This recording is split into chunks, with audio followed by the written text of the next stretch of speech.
Caring Review, print speaking to the blind, celebrating 40 years of audio newspaper production. Welcome to this week's edition of the Glasgow Times Podcast, recorded at the Bishop Briggs Media Centre by our amazing volunteers.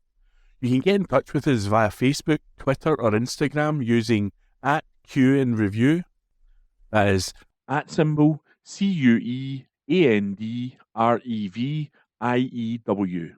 You can also contact us directly by emailing information@QandReview.com. That is INFORMATION@CUEANDREVIEW.com, or by calling 0141 772 3976.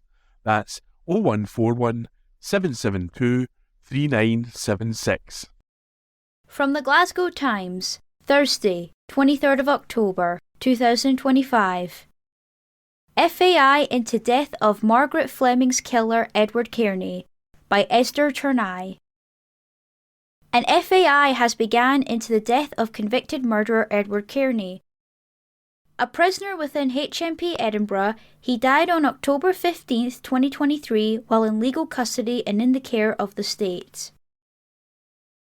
The Crown Office and Procurator Fiscal Service has now set a preliminary hearing for December 2nd, 2025 and an FAI for March 30th, 2026 at Edinburgh Sheriff Court.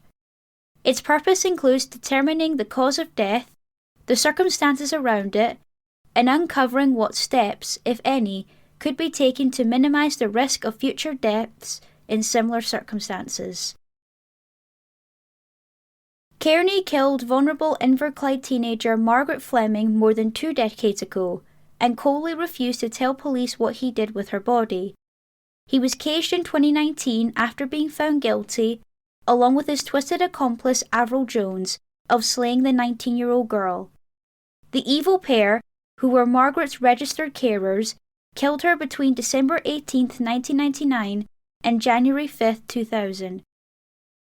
After the murder, the monsters fraudulently claimed disability benefit payments in their victim's name for years to the tune of £182,000 before Margaret was officially reported missing in 2016. Their case became Scotland's most high-profile murder prosecution in a generation. The brute was 82 years old when he died after developing a chest infection. Procurator Fiscal Andy Shanks, who leads on death investigations for KOPFS, said,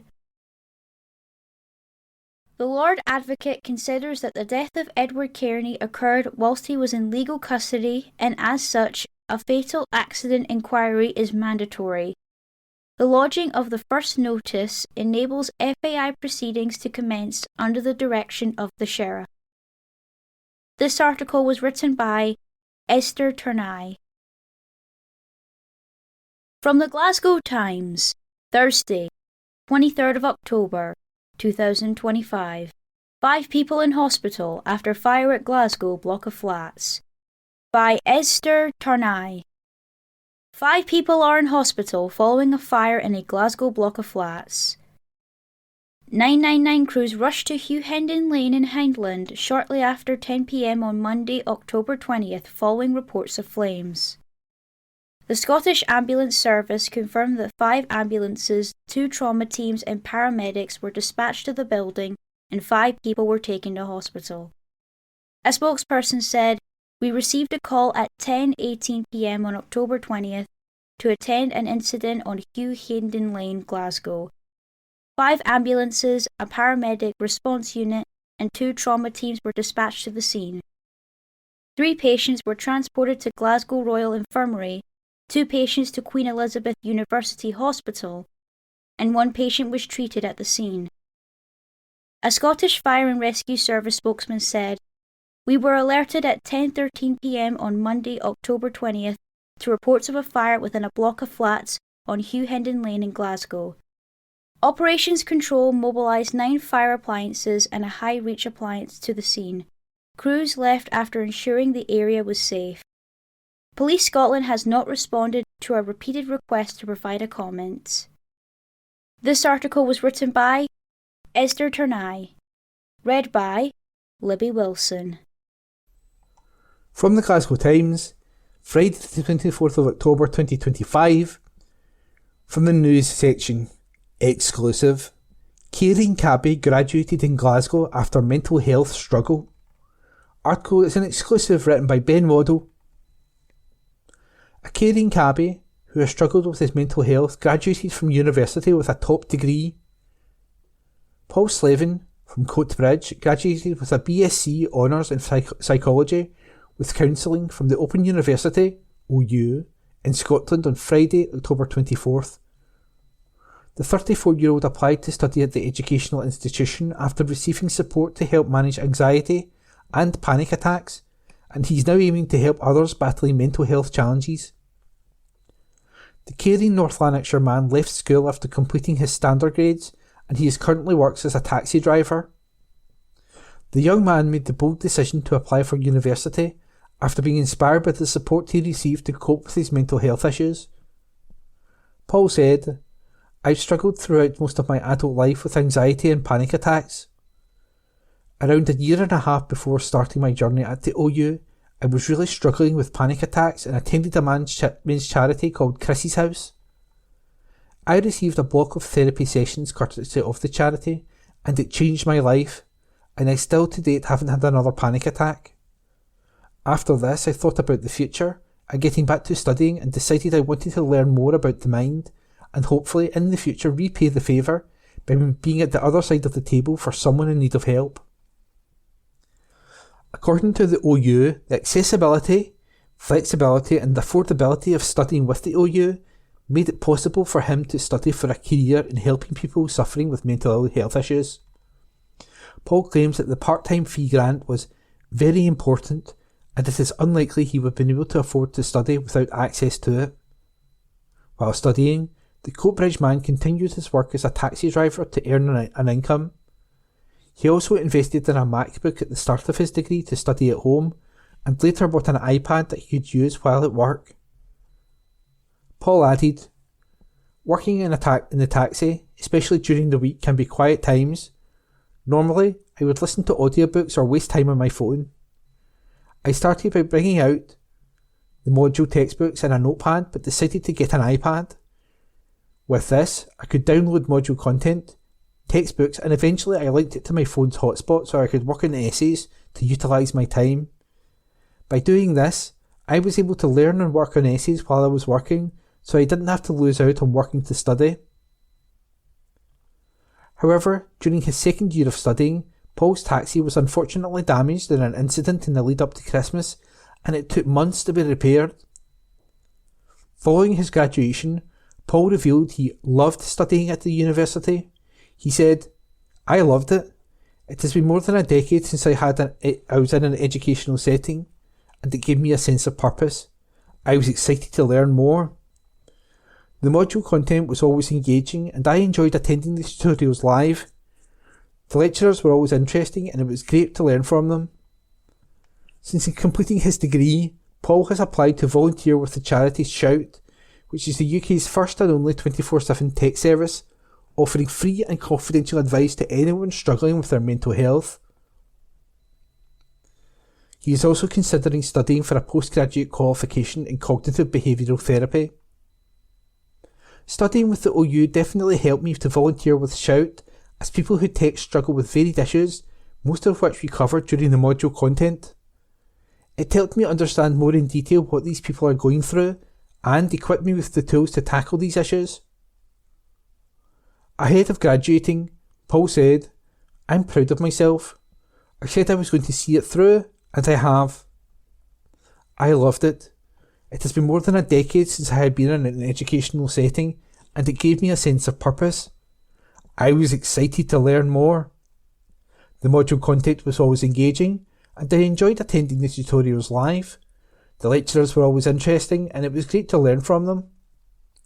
It's a great university, especially for people like myself who are a bit older and think they're finished with studying. It's never too late for a change." The OU 2025 graduation ceremonies took place at the Glasgow Royal Concert Hall on October 24th. That article was an exclusive written by Ben Waddell.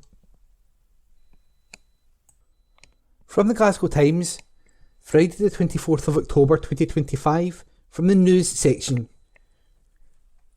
Deacon Blue icons receive honorary degrees from Open University. Article written by multimedia journalist Nicole Mitchell. Deacon Blue icons Ricky Ross and Lorraine McIntosh have received honorary degrees from the Open University. The university held their 2025 graduation ceremony at Glasgow Royal Concert Hall today, October 24, with around 600 graduates aged between 20 and 90 crossing the stage. Ross and McIntosh received honorary degrees at Friday's ceremony, honouring their outstanding contribution to arts, culture and society. As co-lead voices of Glasgow band Deacon Blue since Raintown in 1987, they have helped shape cultural life with 12 UK top 40 singles and 2 number 1 albums. Ross is also an award-winning BBC broadcaster and songwriter, while McIntosh is an accomplished stage and screen actor who has appeared in BBC's River City and Ken Loach's My Name is Joe. They both support a wide range of charities, including the Scottish Catholic International Aid Fund, SCIAF, Music Hall and Simon Community Scotland. Ross said it is a huge honour to be recognised by the Open University. He said, "Music has always been about telling stories that connect people, and we are proud to stand alongside graduates whose own stories reflect creativity, commitment and hope." McIntosh continued, "We have always believed in the power of community and second chances. The OU's work in opening doors for people of all ages and backgrounds truly captures what Scotland is about. To receive this honour in our home city makes it especially meaningful."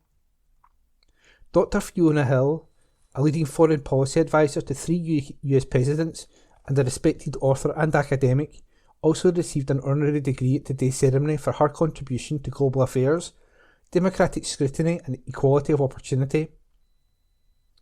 Martin Boyle, director of the Open University in Scotland, added, "These graduates represent the best of an open education, determined, diverse and rooted in their communities.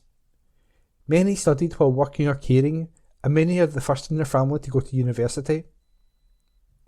We are proud to celebrate that spirit alongside Dr. Fiona Hill, Lorraine McIntosh and Ricky Ross, whose contributions to culture and public life continue to inspire." That article was written by Nicole Mitchell and read by Ian McKenna.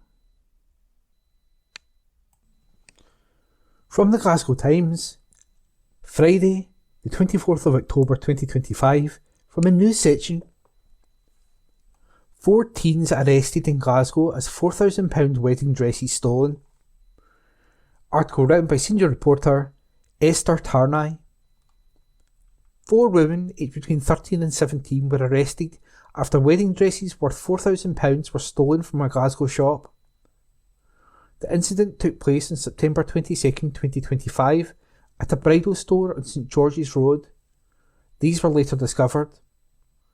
4 women aged 17, 16, 14 and 13 were arrested on October the 8th, 2025 and have been reported to the Procurator Fiscal. This was a part of a crackdown on Glasgow's dedicated retail crime task force officers. The specialist cops also arrested and charged 53-year-old man on 11th of October in connection with 21 crimes, including shoplifting and the assault of retail workers at various premises in the West End.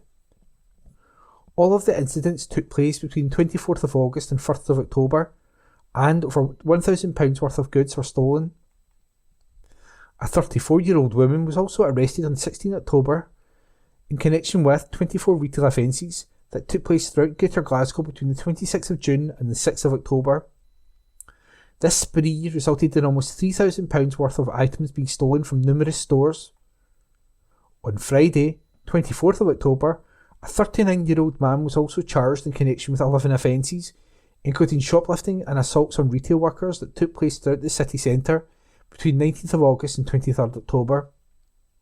He is scheduled to appear at Glasgow Sheriff Court on Monday, October 27. Sergeant Andy Muir from Glasgow's Retail Crime Task Force said, "During each of these offences, items totalling hundreds or even thousands of pounds were stolen, but more importantly, they all involved upsetting or frightening interactions with the staff of the affected premises. This is completely unacceptable, and crimes of this nature will not be tolerated. Every day, the Retail Crime Task Force in Glasgow is working closely with our divisional colleagues to identify offenders, bring them to justice, and ensure retailers are appropriately supported to safeguard their businesses from retail crime. We want to make it clear that the City of Glasgow is no soft target for shoplifting, and that anyone who targets our stores, or those who work within them, will be robustly pursued. We previously reported that the dedicated shoplifting team was established in the city centre in December 2024 in a bid to tackle the rise in retail crime. That article was written by senior reporter Esther Tarnay. From the Glasgow Times, Friday the 24th of October 2025, from the news section. Girl charged following disturbance at school in Port Glasgow, by Susan Lochary, senior reporter.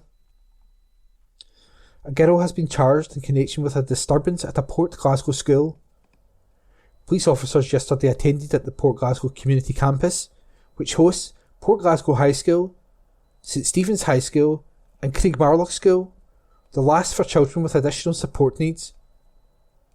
The incident took place shortly after 11 a.m.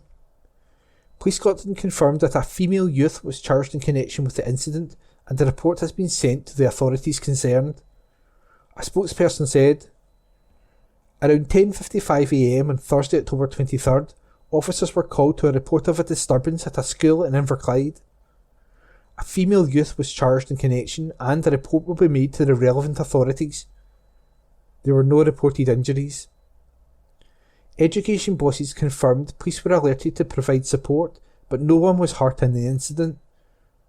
An Inverclyde Council spokesperson said, there was an alleged incident at the campus and the police were called to provide support. Nobody was hurt and the matter was dealt with swiftly. The matter is now the subject of a live police investigation, so it would be inappropriate for us to comment further. That article was written by Susan Lochary and read by Ian McKenna. From the Glasgow Times, Friday the 24th of October 2025, from the news section. Plan to develop site of one of Cumbernaul's biggest employers, by Neil McGrory. Details of plans to build almost 200 houses on the former site of one of Cumbernaul's biggest employers have been published by the council. North Lanarkshire Council has received a planning application from Social Landlord Sanctuary Housing, which proposes 199 homes to be built on the former location of the HMRC offices on St Munger's Road, near the town centre. These are now demolished, meaning the site is currently derelict. The plan to redevelop the site also includes parking spaces for 237 vehicles. Sanctuary intends to build a mixture of houses and flats, along with associated infrastructure, open space and landscaping, while making use of and upgrading the two existing access roads. Taller flats will be closer to the town centre, while houses and two-storey cottage flats will be located across the rest of the site. A report on the consultation work carried out prior to applying for planning permission indicates that feedback received so far has largely been positive, with the majority of people expressing support for the proposals.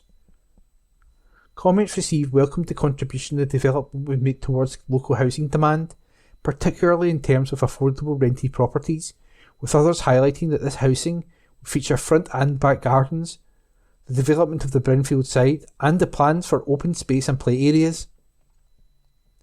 Those less keen on the project claimed it would be overdevelopment of the site, claimed the real demand was for houses over flats, environmental concerns, and potential pressure on local healthcare and education services. Any planning permission will be subject to legal agreements concerning financial contributions to offset this impact. Some have also mentioned the possible effect of this development on nearby St Mungo's Church, although this feedback was submitted prior to a fire in August which destroyed the building, meaning this situation remains subject to change. Another comment was concerned with the preservation of public art in the form of a sculpture by Charles Anderson and standing stones where the main entrance to the former used to be. The developers have indicated they intend to incorporate these features into the housing site. The application is currently live on North Lanarkshire Council's website, so anyone who wishes to give their opinion on these proposals can do so there. The application's reference number is 25/00910/FUL. This article was written by Neil McGrory and read by Ian McKenna. From the Glasgow Times, Monday the 27th of October 2025, from the news section. Details of Gmail breach affecting 183 million accounts revealed. Report by Josh Pizzuto-Pomako. Gmail users have been urged to check their accounts for fraudulent activity after 183 million passwords were stolen in a massive data breach. Speaking to the Daily Mail, cybersecurity expert Troy Hunt said the incident is believed to have affected 3.5 terabytes of data. The incident, which occurred in April 2025, was revealed on Hunt's Have I Been Pawned (HIBP) website, using data from cybersecurity platforms Synthient. Hunt claims that the data breach comprised 183 million unique email addresses, as well as the websites they were entered into and the passwords used. Gmail users are urged to check if their account has been compromised by visiting the Have I Been Pawned website and entering their email address in the search bar. That's Have I Been Pawned website, spelled HAVEBENPWNED.com. Tap on the button marked Check and the site will show you the list of data breaches affecting your email address. If your address is affected, it is important to change your password at once and set up two-factor authentication, 2FA, to protect your data. Hunt said, Stealer logs are more of a firehouse of data that's just constantly spraying personal info all over the place. Once the bad guys have your data, it often replicates over and over again via numerous channels and platforms.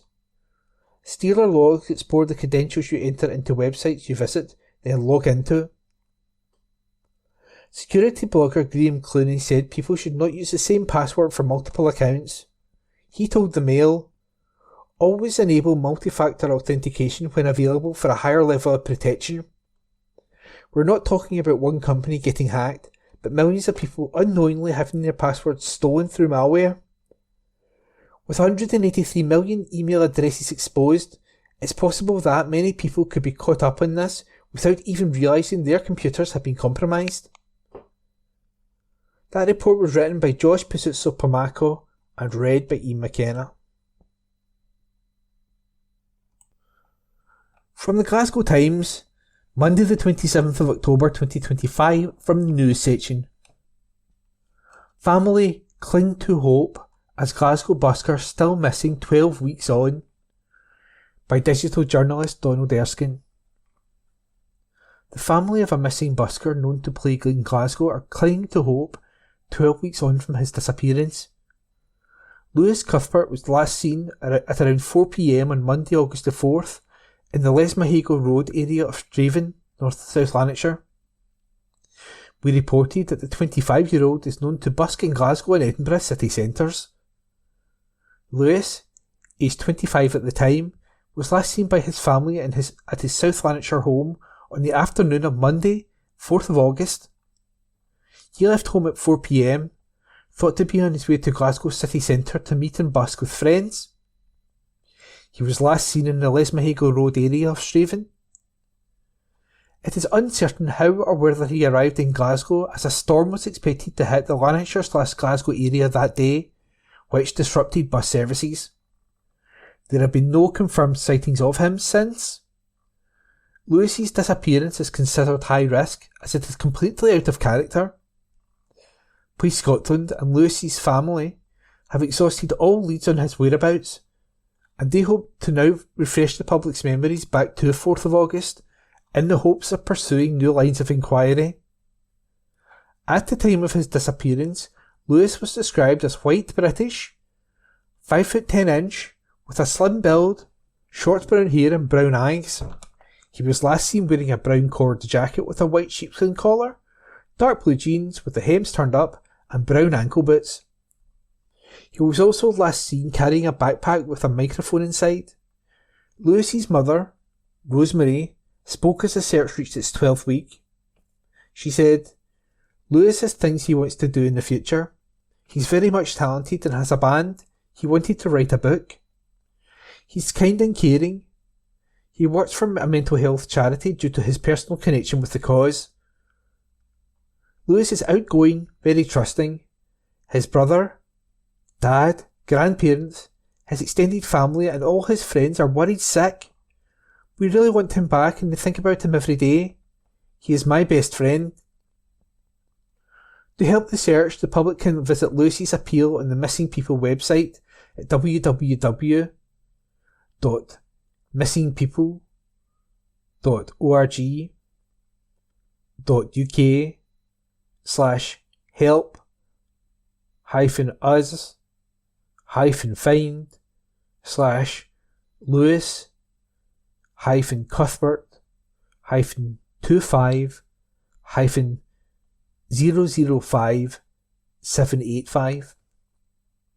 From here, one can report a sighting, download his missing appeal as a poster and share it as widely as possible via Facebook, Twitter and in public spaces. Missing People's publicity officer Nadila Senkor said, "If anyone has any information about Lewis's disappearance, they can contact Missing People's helpline. Lewis, if you're reading this, please get in touch. You can call us on 116-000. Our service is non-judgmental, confidential and free. We just want to provide you with the support you need and help you to be safe. Our helpline is here to support people who are missing, thinking of going missing, and for loved ones who are left behind. The helpline is free and confidential and is operated by trained staff and volunteers. Sightings and information about any missing person can also be given anonymously through the Missing People website at www.missingpeople.org/sightings-and-giving-information-2. And that's the number 2. That article was written by Donald Erskine. From the Glasgow Times, Monday the 27th of October 2025, from the news section. Police seek man after Glasgow's Buchanan Galleries incident.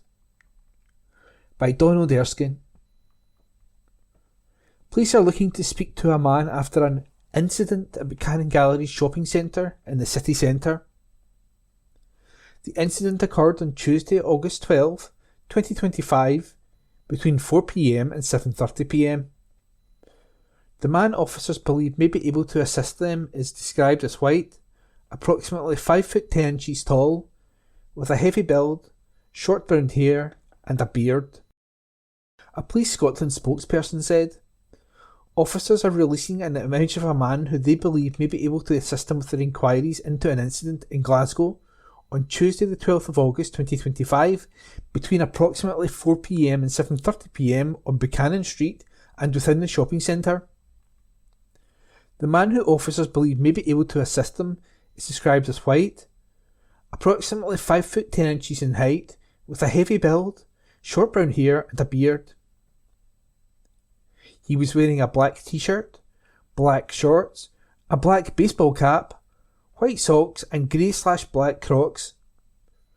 Officers are appealing for anyone with any information or anyone who recognises the man to contact them, quoting incident number 3149 of 12 August 2025.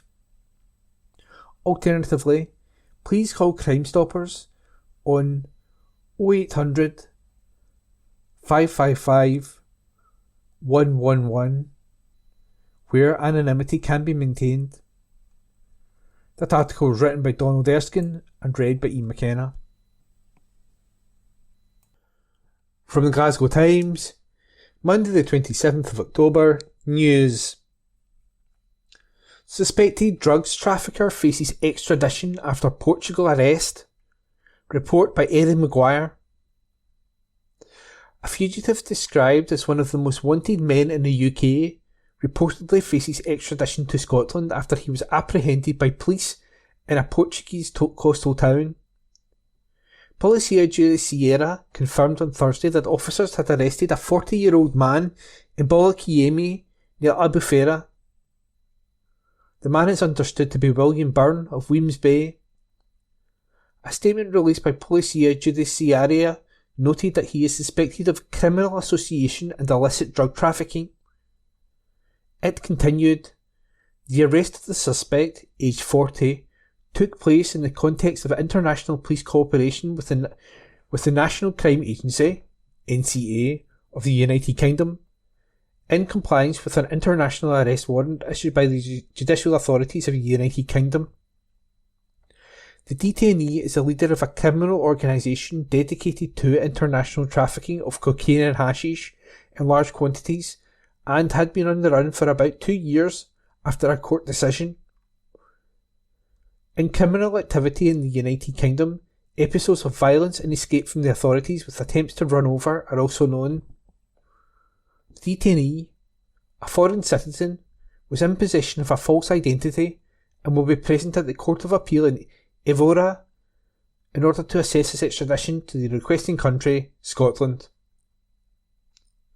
Byrne was previously the subject of a newspaper investigation into backstreet ear-cropping of American bully pups, as well as a BBC Scotland disclosure probe into dog breeding practices. In the 2023 TV documentary, journalist Sam Poling revealed Byrne was running the American Bully Kennel Club, ABKC UK.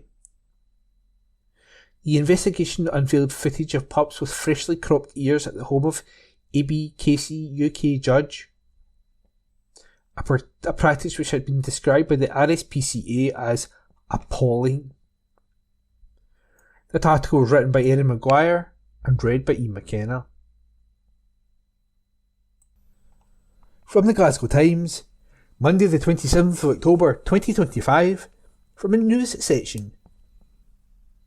Village Hotel Glasgow workers balloted on new strike, by Gabriel Mackay. The first ever strike at a British Starbucks branch could take place in Glasgow as hospitality workers in a hotel are balloted for action.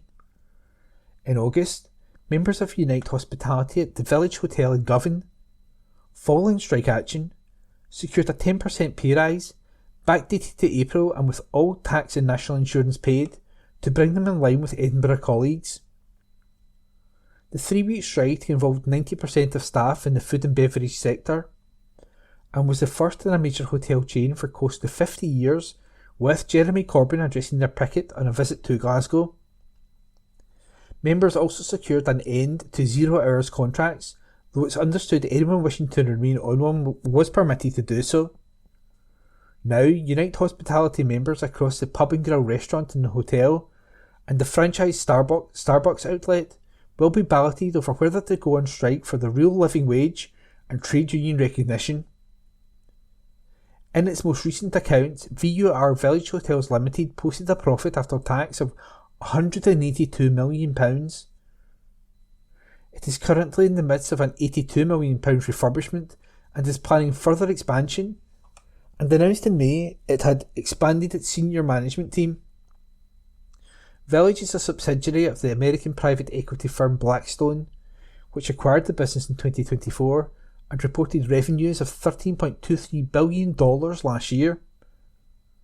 In August this year, Village CEO Gary Davis said, "The great thing about being with Blackstone is money is not a problem. If you can prove it's a good investment, we will open as many hotels as we want." If the motion passes, the trade union said its members will be the first Starbucks workers to take strike action in Britain. Daniel Friel, Unite Hospitality's national convener for Village Hotel and shop steward in the pub and grill department of the Glasgow site, said, "Our members have been balloted to take strike action for a second time this year in the wake of the disingenuous excuses provided to them by Village to justify the continuation of their poverty wages and discriminatory pay practices. The precarity which Village imposes on their staff has served only to expand their membership, as workers grow tired of being underpaid, while Village continues to expand and receive an endless stream of investment from their American backers. The ball is now in Village's court to come onto the table and offer our members the real living wage, with a commitment to maintaining the standard over the long term. The best way to do this would be by recognising Unite Hospitality as our trade union and allowing workers to negotiate directly with their employer over issues of pay and conditions. Lead rep in Starbucks, Stella Small, commented, "The workers of this hotel and the hospitality industry as a whole deserve to be paid a wage that reflects both the work they do and the wealth they generate for their employer. The company has publicly stated that the money is not an issue, yet it continues to hinder the pay of its employees on the grounds of age, with the highest paid hospitality workers still not earning the real living wage. Through their partnership with Starbucks, Village Hotel receive revenue from marked up prices and an existing customer base. However, they pay their workers the lowest wage out of any other franchise Starbucks in Glasgow. I hope this strike can demonstrate to Starbucks workers across the UK that you don't have to accept the bare minimum when it comes to pay and treatment. The company is not able to function without its workers." Nick Troy, National Chair of Unite Hospitality, said, "Our members at Village Hotels broke new ground in the summer by winning a historic victory that set a precedent for workers in our industry to follow. They're now back to challenge an employer who told them there wasn't money for the real living wage, while boasting about an endless stream of cash from their American investors. The rich thought that they had defeated working people when they stripped us of our rights in the workplace, imposed precarious conditions on us like 0 hours contracts, and suppressed our wages. Unite Hospitality Glasgow members at Village are proving them wrong. They are bucking the trend of the last 40 years, which has seen the immersation and humiliation of working people. By using the only real leverage working people have, our collective control over production and service, this strike and those that follow it are laying the groundwork for a better tomorrow for working people in Scotland and across Britain. Hospitality workers interested in organising their workplace should join Unite Hospitality to reshape the British economy in favour of working people." Village Hotels did not have a specific comment to make on the ballot for strike action, but noted its employee engagement score and retention rate of 83% and 76% respectively, and employee benefits including 2 free memberships to Village Health and Wellness Clubs, subsidised food and drink, and discounts on all overnight stays. That piece was written by Gabriel Mackay and read by Ian McKenna. From the Glasgow Times, Monday the 27th of October, from the news section, exclusive. Widow demands ScotGov pensions chief is sacked after husband's death. This article is an exclusive by Martin Williams, Reporter of the Year. A widow whose detective husband died just 2 days before receiving details of a long-delayed pension remedy has demanded the removal of the head of Scotland's Public Pensions Agency. The Pension Ombudsman is examining numerous complaints about the Scottish Government's handling of a £1.7 billion public pension scandal, with pensioners claiming they have been denied their full entitlements, amounting to thousands of pounds each, for years because of delays in paperwork. The crisis began with a UK High Court judgment in 2018, which found that 2015 public sector pension reforms, introduced to cut costs as people lived longer, unfairly discriminated against younger workers. This triggered moves in Scotland to send statements to over 200,000 public sector staff, from police and firefighters to teachers and nurses, who had suffered from age discrimination, which includes details of potential arrears dating back to 2015. Concerns have also been raised with First Minister John Swinney, with calls for action and heads to roll over Scottish Public Pensions Agency's failures to make amends over lost retirement cash to thousands of public sector workers, including police, nurses, firefighters and local government staff, which has seen some die before they got their remedy statements. Bob Frew, a retired Detective Chief Inspector, waited years for his pension paperwork to arrive, but it came on April the 1st, 2 days after he died of cancer. He would have turned 60 this Sunday. His widow, Gillian, 52, also a retired police officer, said she only received her pension compensation after her husband's death, following an appeal to the Scottish Government through her MSP. She said the Scottish Public Pensions Agency's, SPPA, handling of the issue was deplorable, and added, "They have got to be held accountable." She added that the Chief Executive of the SPPA should go as they have plenty of time to plan and they have failed miserably. She said, "They are still continuing to cause severe distress for other officers who are still waiting. There needs to be an inquiry as to why this has taken so long and at what cost, as every day an officer does not receive the remedy, they receive interest, which is a substantial amount." After 30 years of service, Mr. Frew's pension remedy statement finally arrived 2 days after his death. His widow, who had also been waiting years for her own remedy statement, eventually received £60,000 in pension money, which she said came through tragic circumstances. Mrs. Frew, from Bishopbriggs, only received her full pension after appealing through her MP and MSP. In his final days at a Marie Curie hospice in Glasgow, Mr. Frew repeatedly asked his wife if their pension issues had been resolved. "He wanted me to be financially settled," said Mrs. Frew. "We had daily chats. He kept saying, 'Have you heard anything from the pensions?' He was trying to make sure I was being looked after, and still while he was lying there I was telling him that I just didn't know what was happening." She said she had to involve her MP and MSP to chase up her pension, after waiting 7 years. "I had to use my husband's death to get my 7 years pension that I was justly due," she said. "And it was only due to my husband passing away, I think, that I got mine sooner than most people have done." She added, "It has all been handled deplorably. I feel sorry for firefighters and everyone else that has been affected by this. I hope the SPPA are held accountable for what has happened. I'd like to think the SPPA will do the right thing now and learn from their mistakes. They have been deplorable with communication and their actions. These delays affect you financially. Waiting 2 or 3 years, you are dealing with people's lives. It has been hard, just not knowing what was happening." Mrs. Frew, who now helps run the 19-year-old Fat Buddha men's clothing shop in Glasgow's Queen Street, said she contacted the SPPA after her late husband's remedy statement came through to ask what she was to do. And she added, "If it wasn't for my husband dying, who knows when I would have got my pension. There are lots of people waiting still, and it is just wrong. The head of the SPPA really should hang his head in shame, and I really do hope they get it right for everyone else that this affects." SPPA Deputy Chief Executive Kate Thompson-McDermott said, "On behalf of the SPPA, I would like to share our deepest sympathies with Mrs. Frew on the loss of her husband. While it is not appropriate for us to comment on individual cases, we would like to assure members that delivery of remedy remains a key priority for the SPPA.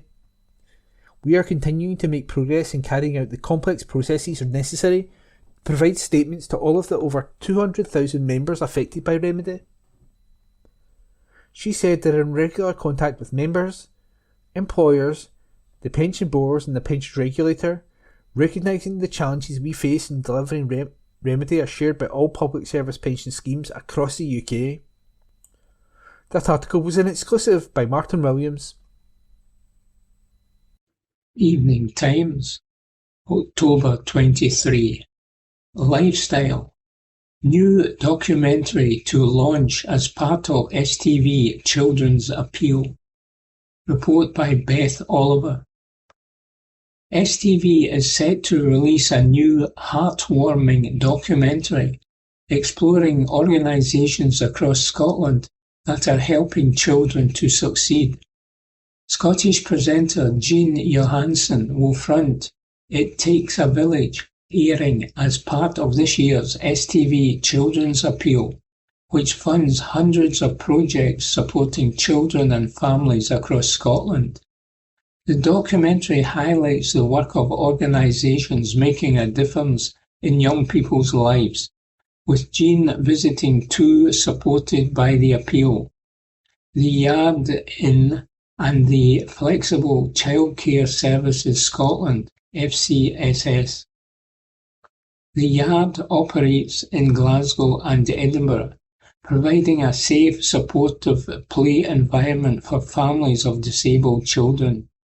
FCSS operates in Dundee and Keith, offering flexible childcare to help parents into work and help reduce child poverty.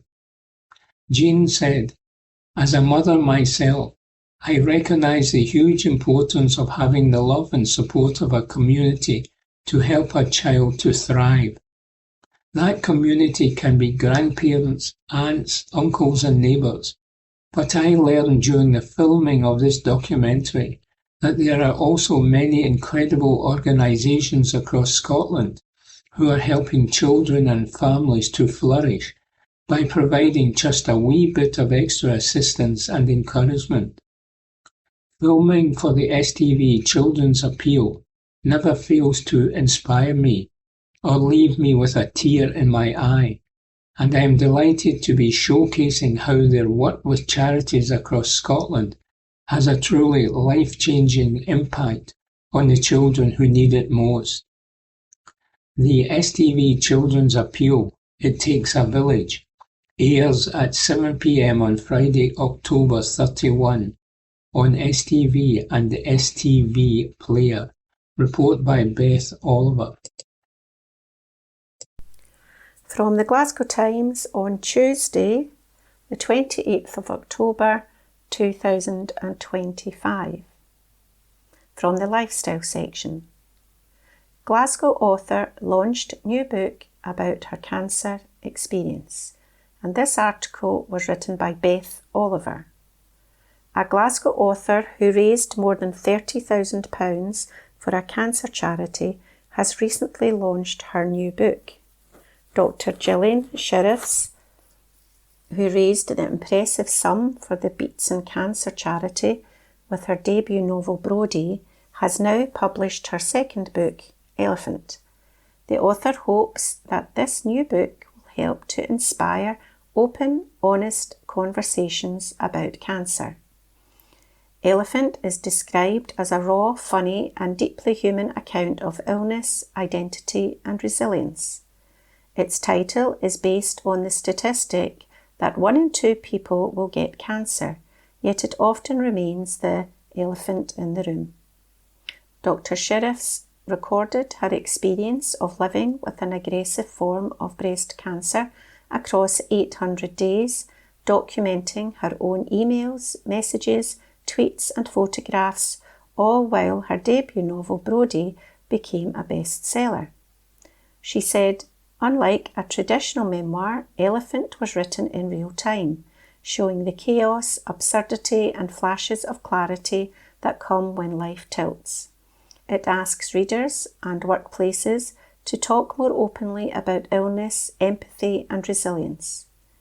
Elephant's launch event took place at Bookface Sip and Swap in Saints of Ingram in Glasgow on October the 25th during Breast Cancer Awareness Month.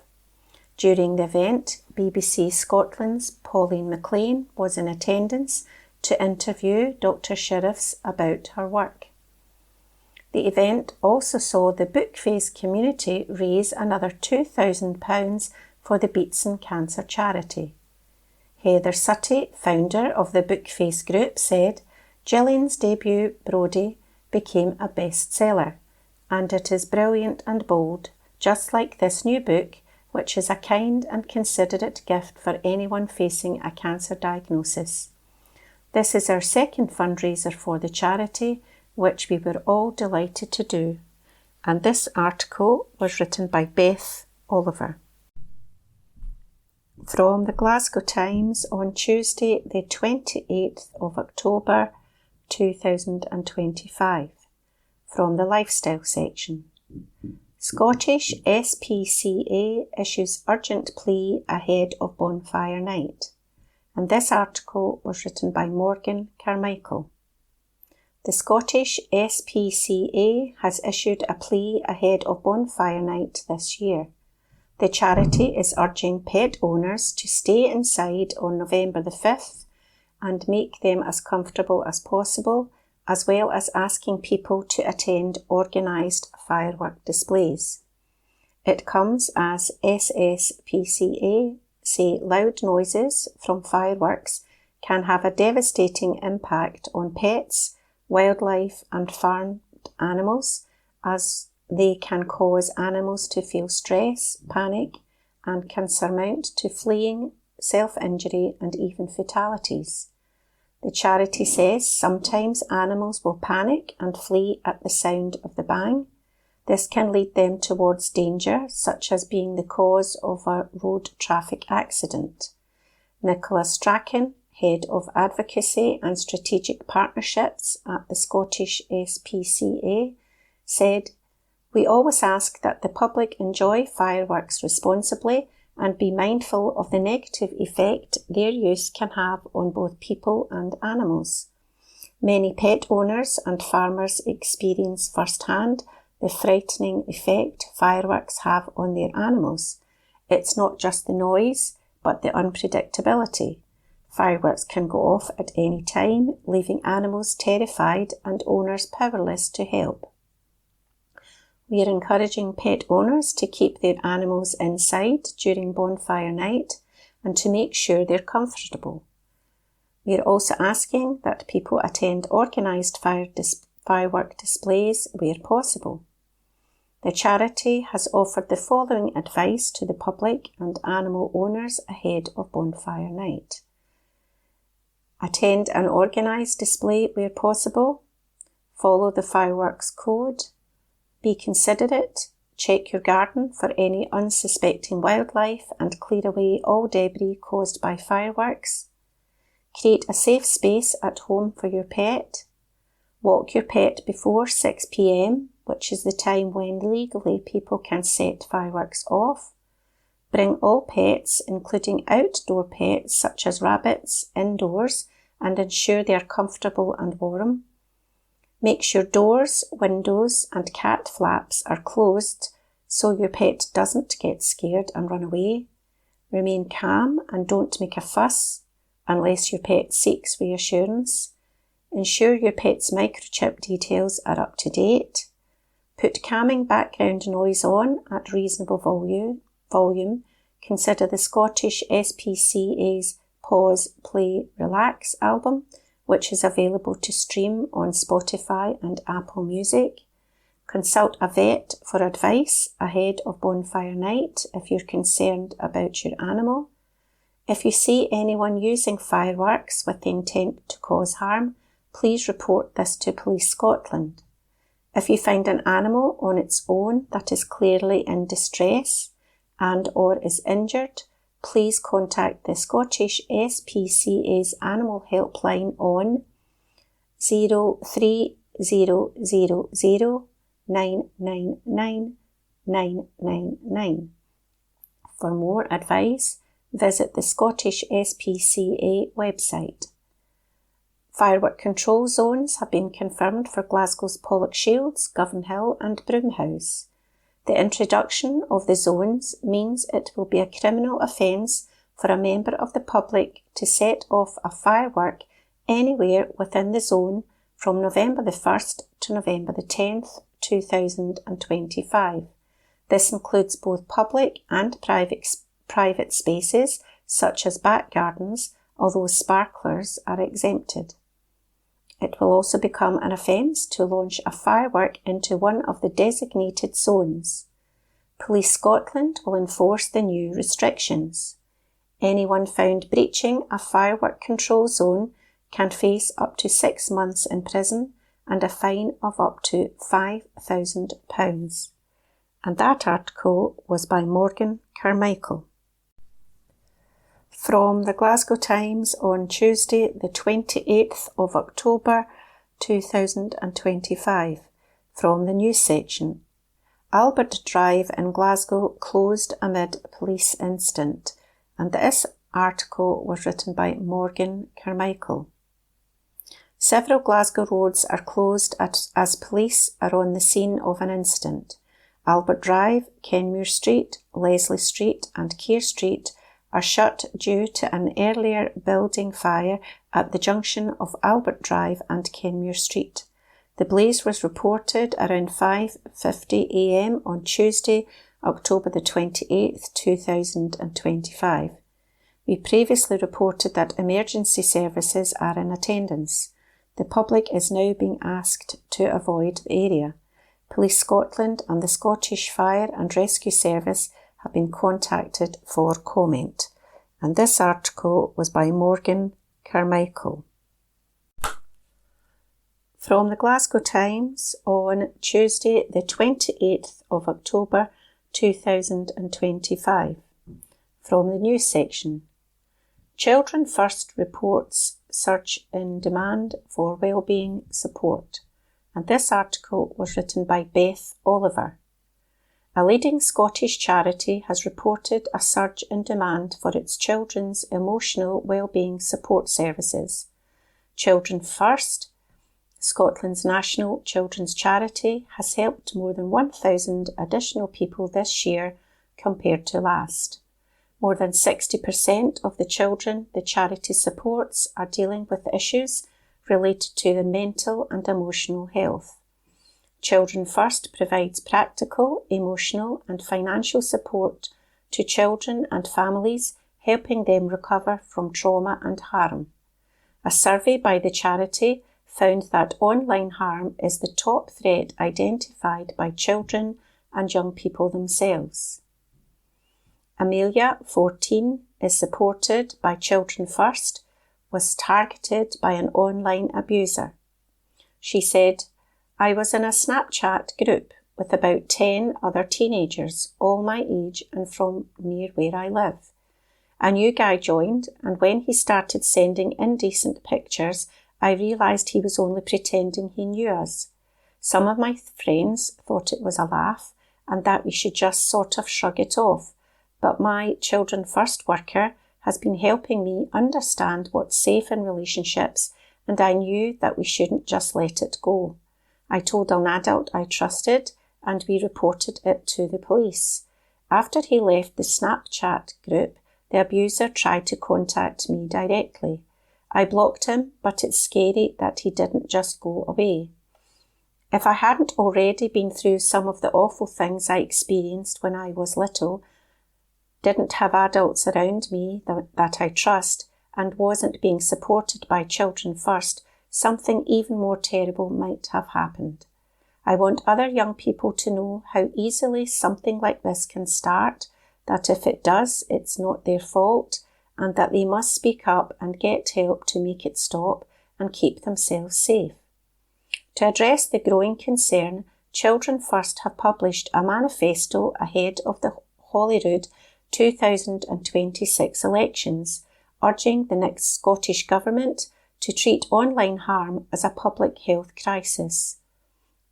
Children First offers a confidential support line across Scotland, which can be reached on 08000 28 22 23 or via web chat at www.childrenfirst.org.uk.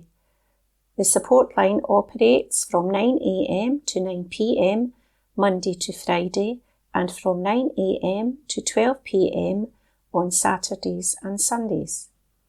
Mary Glasgow, Children First's Chief Executive, said, "Children and families across Scotland are telling our support teams that they feel alone and overlooked. They're finding it tough to make ends meet, to support their children to go to school, stay safe in their communities, and avoid online abuse and exploitation. We are extremely concerned that violent and sexualised content, as well as online abuse and bullying, is having an ever-increasing impact on children and young people's mental health, leaving many frightened and anxious. Without support to recover, The effects can be devastating. Young people are telling us they are not safe online and that they need adults to protect them. Scotland's children need us all to take urgent action to tackle online harm. And the name Amelie has been changed to protect the young person's identity. And this article was by Beth Oliver. From the Glasgow Times on Tuesday, the 28th of October 2025. From the news section. Man caught with cocaine after police chase in Glasgow. And this article was written by Ava White. A drug driver was caught with nearly 50 grams of cocaine in his boxers after being chased by police through Glasgow's south side. Thomas Luke Hobster, 33, of Johnston, was sentenced at Glasgow Sheriff Court recently after pleading guilty to several charges.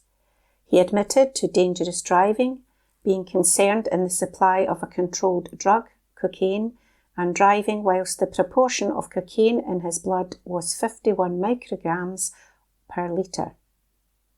The legal limit is 10 micrograms of cocaine per litre of blood.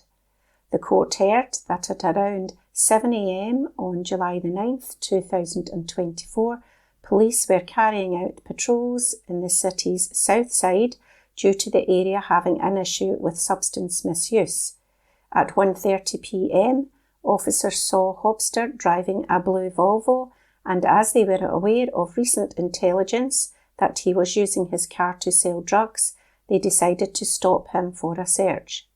Hobster stopped at a red light on Aikenhead Road, and officers went to the driver's window where they identified themselves. On seeing the warrant card, Hobster immediately locked the car's doors and drove through the red light. The officers got back in their vehicle and headed the same way.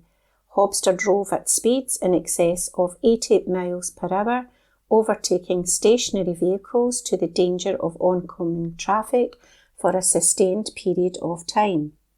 He then drove through another red light at a blind hill, which was busy with pedestrians and other vehicles. Police chose not to continue their pursuit at that time. An area search was then carried out, and shortly after, Hobster was seen at another set of traffic lights. He was stopped, and officers explained that he was being detained for a search. A notepad and bank card covered in white residue were recovered from the glove box of his car. Meanwhile, a blue pouch, a black iPhone, and £660 in mixed notes were also found within the vehicle. A roadside drug test was then carried out, which resulted in a positive result for cocaine, 5 times the legal limit.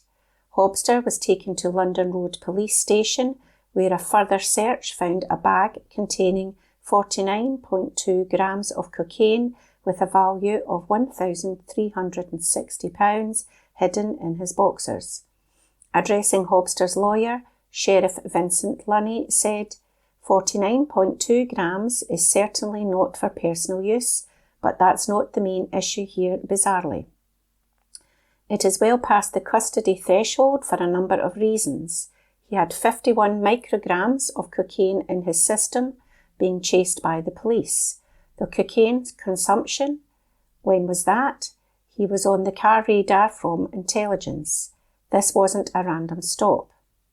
Hobster's lawyer replied, over a period of time, cocaine consumption, he was in a dark place. He was a user and he was being used. The defence solicitor continued, his relationship broke down and he found himself in a very dark place. He left the area and is rebuilding his life. It was a dreadful position at the time when he was at the lowest point of his life. His risk of reoffending is extremely low. He became embroiled in his behaviour and panicked. He is a man who found himself involved in offending behaviour that is alien to him. Addressing Hobster, Sheriff Lunny commented, it is quite shocking driving like this in the middle of the day with pedestrians about. If you had hit someone, You would be in the High Court facing years in jail. This can't happen again. This was appalling driving.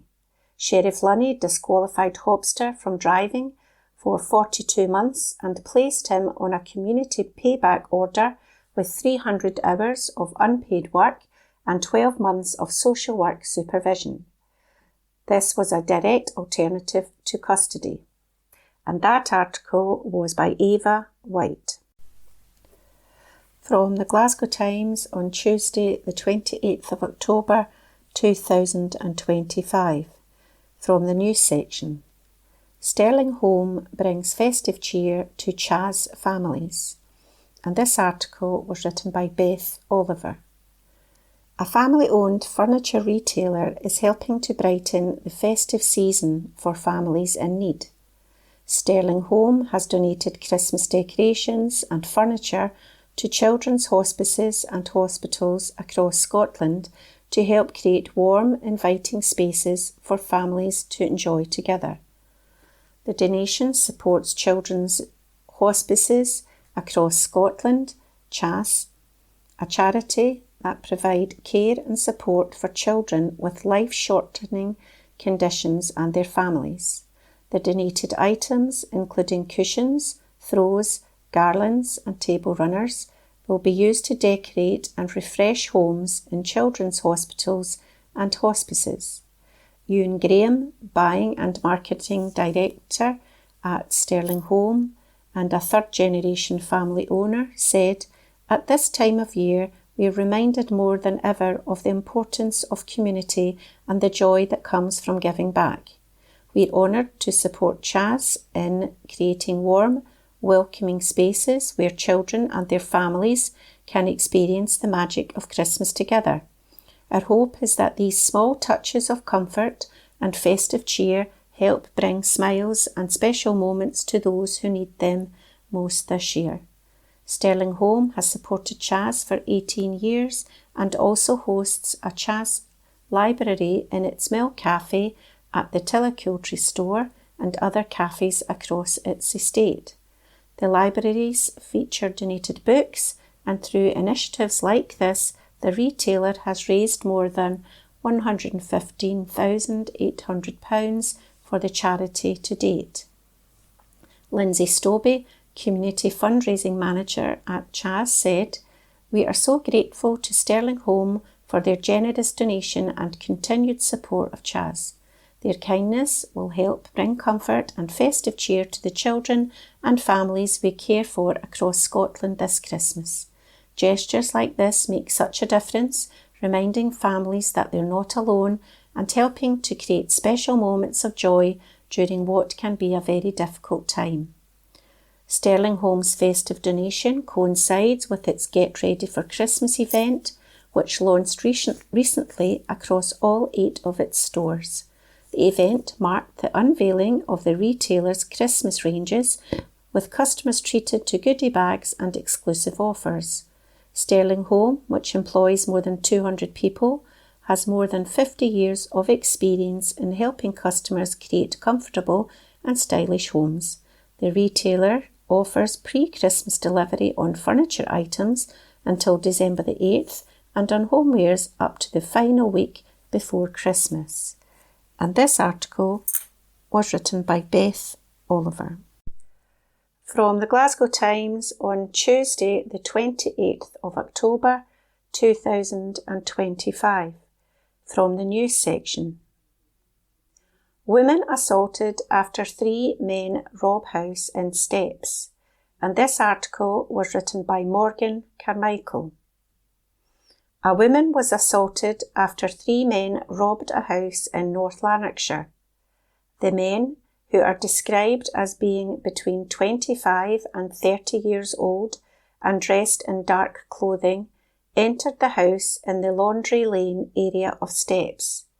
The occupants of the home were threatened and gold jewellery with a value of around £12,000 to £15,000 was taken along with a 4-figure sum of cash and AirPods. The men left the area via Edward Place. The woman, 30, who was assaulted did not require hospital treatment.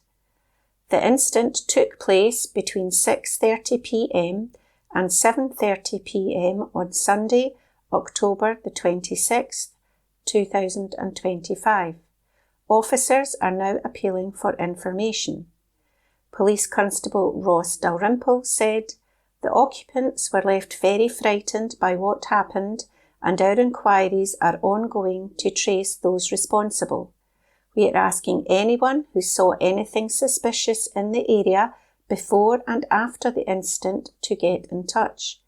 Please also check any private CCTV or dashcam footage to see if something has been captured that could help with our investigation.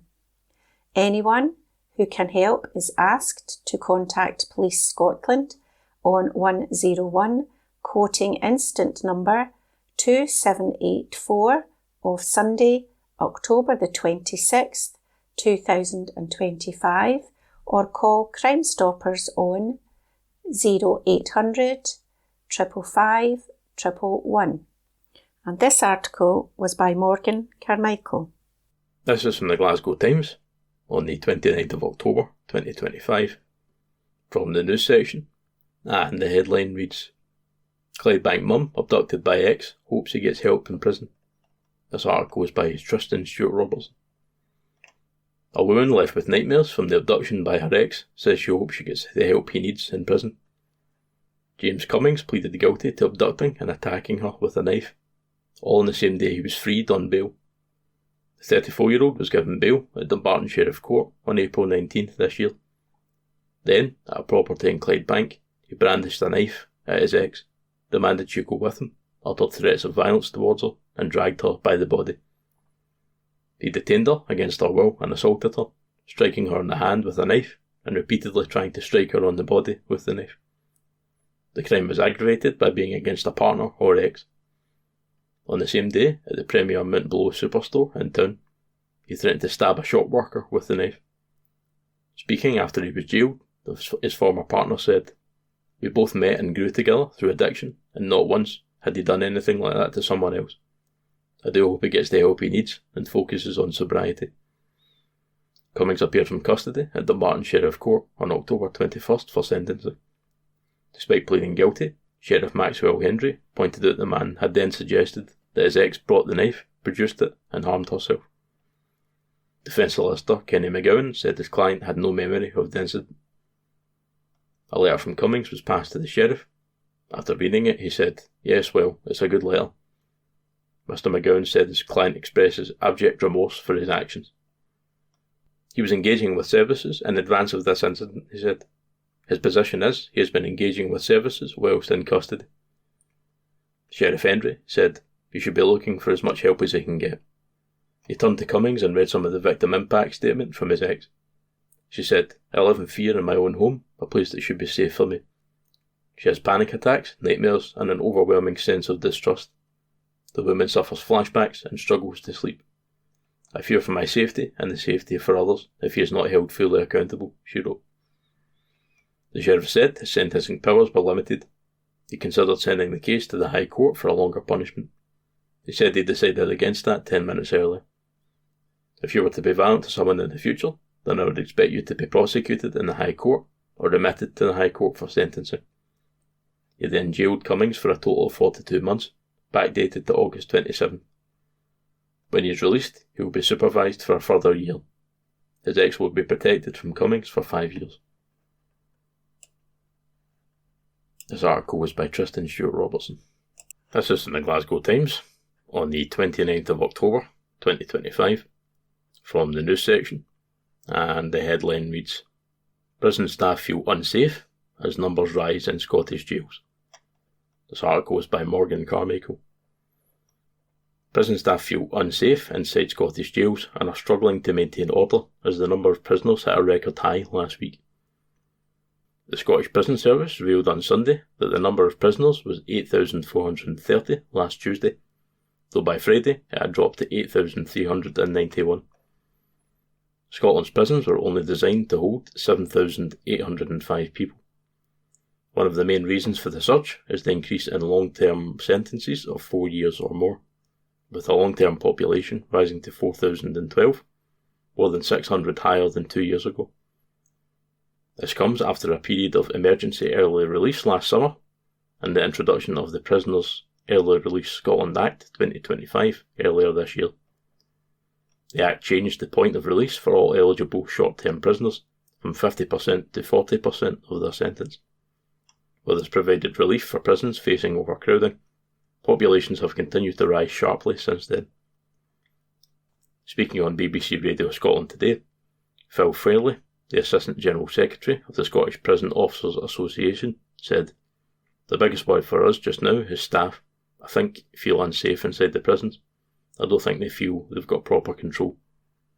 I don't mean that the prisons are out of control, but they are working their socks off every single day to try and keep that control. They've been doing incredible work remarkably well for a long period of time, and they are due enormous credit for that, but they are human beings, they're not robots." It comes after a trade union released a report based on a survey and focus groups with staff. Reflecting on the report, Fairley added, "The report talks about increasing staff sickness levels, more abuse and assaults on staff, increasing tensions in the prisons and additional pressure on staff. So it's a pretty scary and bleak picture that staff are painting." Fairley's comments come as regulations are due to be debated by Holyrood's Criminal Justice Committee to bring forward a third early release scheme for inmates to ease overcrowding on the prison estate. Ahead of the vote, Fairley said the resulting relief on the system would be welcome, but he warned it will only be temporary without wider reform. Reducing the number of prisoners, he added, would make a significant difference to staff being able to do what's required of them on a daily basis. He continued, "The issue for us is this is now the third time in this position, and the relief we get from that, which is welcome, is very short-lived. We do start to see those numbers creeping back up again. If it's not the same people coming back, it's more people being added to the prisoner population. It's going to take a much more fundamental change to the system than that." This article was by Morgan Carmichael. From the Glasgow Times, Wednesday the 29th of October 2025, from the lifestyle section, Dobie's Braehead to host festive late night shopping night. Report by Beth Oliver. A glass of Prosecco, Christmas shopping and a good cause await at a festive late night event next month. Dobie's Garden Centre in Braehead will host a Christmas shopping night on Thursday, November 27th from 5pm to 8pm in support of Alzheimer's Research UK. The event will mark the start of 7 days of Black Friday deals, including 20% off selected 7-foot artificial trees, lighting, advent calendar and Christmas food, gifts, as well as half-price LED tabletop games. Aisha Nixon, Events Programme Manager at Dobie's, said, "Christmas shopping night is a great opportunity for friends and family to come together and get a head start on the Christmas shopping at our Braehead store. We have some great offers and promotions to take advantage of, whilst soaking up the festive atmosphere and fundraising for a great cause. Christmas shopping night is a staple in our season's events calendar, and this year we'll raise funds for our national charity partner, Alzheimer's Research UK. Customers who book online at dobbies.com will also receive £5 off £25 voucher and £10 off £50 voucher to use during the event. Tickets are available on a pay-what-you-can basis, priced at £1, £2.50 or £5, with all proceeds going to Alzheimer's Research UK. These can be purchased online via www.dobbies.com. That's www.dobbies.com or in-store on the night. Volunteers from the charity will be present on the night to run fundraising activities, including raffles and donation buckets. Upon arrival, guests will be offered a glass of Prosecco or a soft drink. The event will also include the chance to visit Santa and his North Pole themed grotto, live entertainment from community groups and in-store demonstrations and tastings from the food hall and bakery to go. Dobie's Braehead restaurant will offer a light bite menu until 7:15pm, with options including soups, toasted sandwiches and festive cakes. As part of the evening, schools and nurseries selected through the Dobbies Community Christmas Tree campaign will be invited to collect a free real Christmas tree. Paul Glazier, Head of Corporate Partnerships at Alzheimer's Research UK, said, "We are incredibly grateful to Dobbies for raising vital funds and awareness for Alzheimer's Research UK through its Christmas shopping night. With almost 1 million people currently living with dementia in the UK, it is vital that we come together and end the heartbreak of this condition. Thank you, Dobbies, for standing with us for a cure." That article was written by Beth Oliver and read by E. McKenna. From the Glasgow Times, Wednesday the 29th of October 2025, from the Lifestyle section. Scots DJ Calvin Harris to perform at Hampden Park.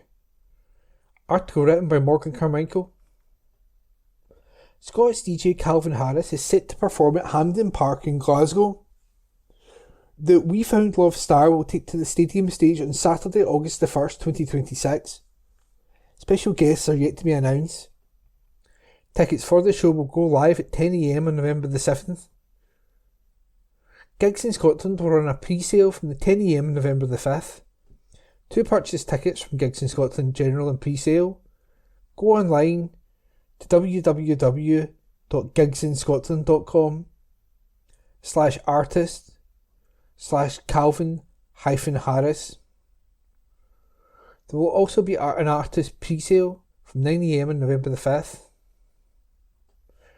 You can access the artist pre-sale by visiting www.drop.cobrand.com. That's drop.cobrand.com/d/Calvin-Harris/Hampden 2026. That article was written by Morgan Carmichael. From the Glasgow Times, Wednesday the 29th of October 2025, from the Lifestyle section. Tesco shoppers disgraced as cost of bags for life increases. By Trending News reporter Molly Court. Tesco has confirmed it has increased the price of its popular bags for life from 30p to 40p, but fans have slammed the move a disgrace. The supermarket has made the decision to encourage reuse of the 100% recycled plastic bags and to reduce the number of plastic bags in circulation. The cost of a Tesco bag for life has risen by around a third and is in line with other retailers such as Sainsbury's. A Tesco spokesperson told NewsQuest, "We encourage customers to bring shopping bags with them to cut down on plastic, but we sell a wide range of reusable bags in case they are needed. Our cheapest bags for life cost 40p and are made of 100% recycled plastic. They can be reused many times and if they become worn out, can be replaced for free at our customer services desks and recycled again." The Tesco bag for life cost hike comes after Sainsbury's also increased the price of its bag for life from 30p to 40p earlier this month. But it seems shoppers are not too happy with Tesco's latest change, as taking to the supermarket's Reddit page, one customer wrote, "40p? That's an absolute disgrace." Another posted, "40 pence? They're burning the place to the ground." However, someone else pointed out, even everyone moaning about the price, the whole point is to encourage you to reuse your existing bags. You can get them replaced free of charge when they break. Put them back in the car once you've unpacked them. Have one in your handbag. Only applies to those who carry handbags, I'm afraid. A lot of supermarkets have cardboard boxes at the checkouts. Use those if you've forgotten a bag. This person agreed. Hike the price up even more. 40p is still a disposable amount for people, so there's no motivation to make sure you have your bags when you leave the house. Now £2 a bag? I'm sure that'll get people turning around to get their own bags from home once they realise they've forgotten them. As mentioned above, you can still exchange your bags for life for free at any Tesco customer service desk if they become worn out. In 2017, Tesco stopped selling single-use plastic bags and have now removed more than 200 million bags from Tesco online deliveries. What do you think of Tesco's Bag for Life cost increase to 40p? Share your thoughts in the comments below. That article was written by Molly Court and read by Ian McKenna.